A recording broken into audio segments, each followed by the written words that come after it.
turn. Let's play it. Play the ball. Play the ball.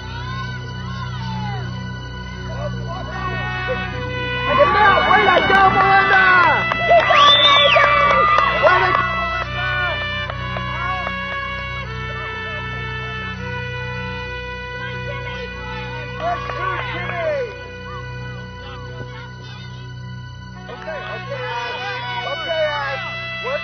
Work it up. Somebody take middle.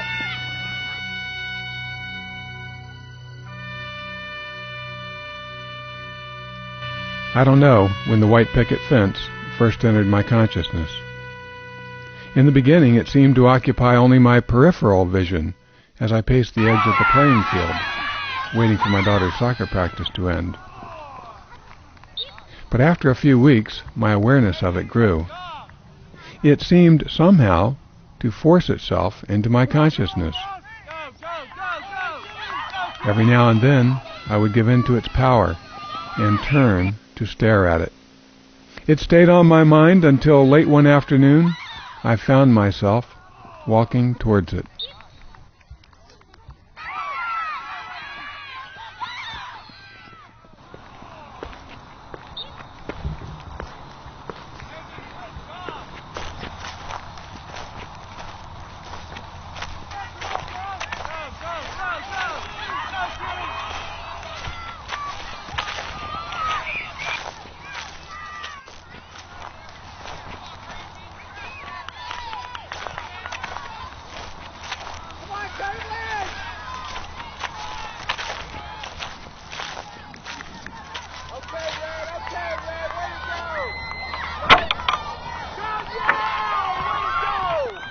The ground inside the fence was soft and spongy, uneven.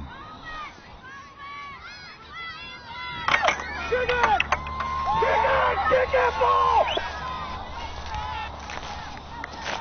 Okay, Red, okay. Gray tombstones stabbed at the autumn sky. I was in a family graveyard.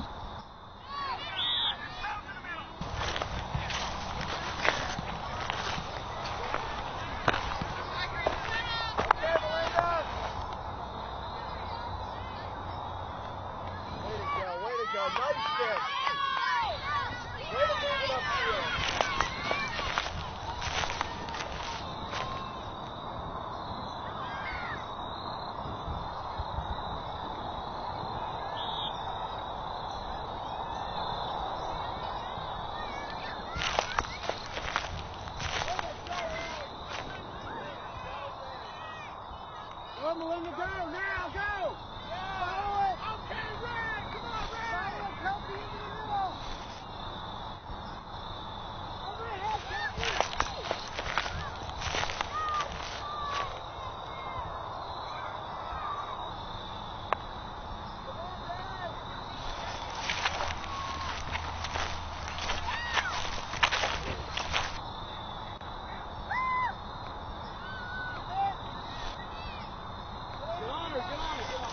One tombstone in particular attracted my attention. Samuel C., son of Daniel and Isabella Duval, who fell at the Battle of Gettysburg, July 2, 1863, in the 22nd year of his age, striking for home and liberty. The grave of a soldier killed at Gettysburg seemed out of place by a playground in modern Anne Arundel County, Maryland.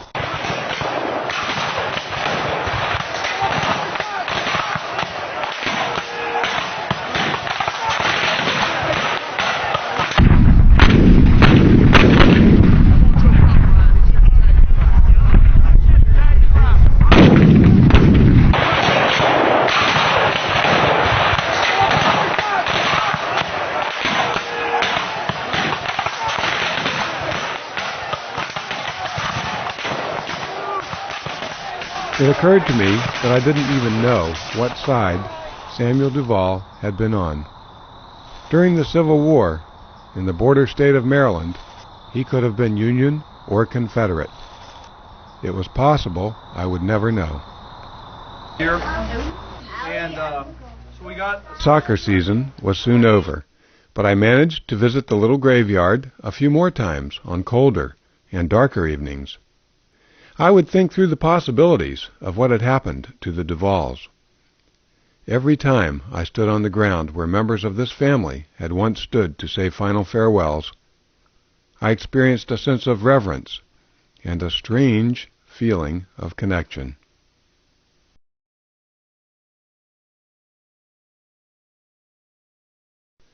Winter came and went, and thoughts of Sam Duval stayed with me.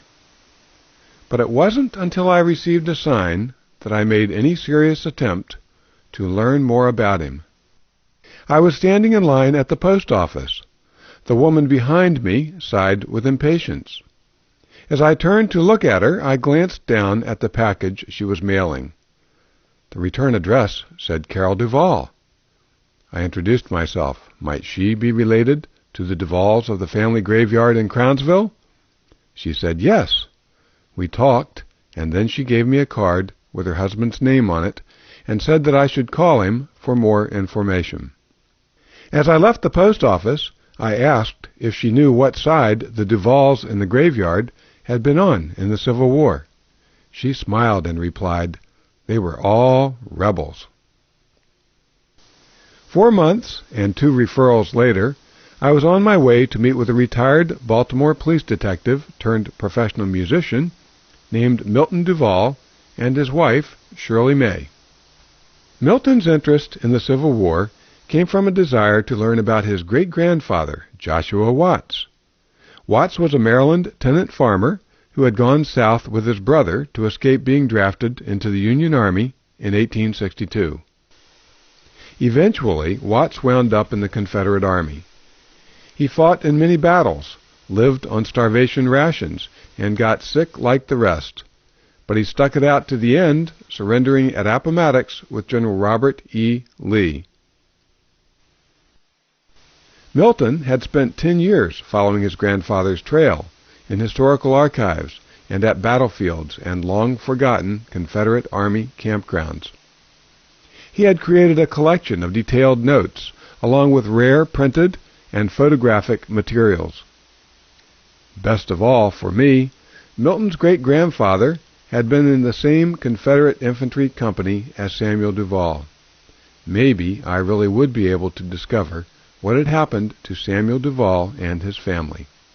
By the time our meeting was over, I learned that Samuel Duval was one of 3 brothers from the farm in Crownsville who had joined the Confederate Army. One was Joseph, the brother in the grave next to his, and the other was a brother named Daniel Duval, Jr., who was 2 years older than Samuel. The highlight of the evening came when Milton produced a copy of an actual photograph of Daniel, Jr. in his Confederate uniform. It wasn't Samuel, but I knew I was looking into the eyes of someone who had been close to him and who might have looked a lot like him. It gave me chills.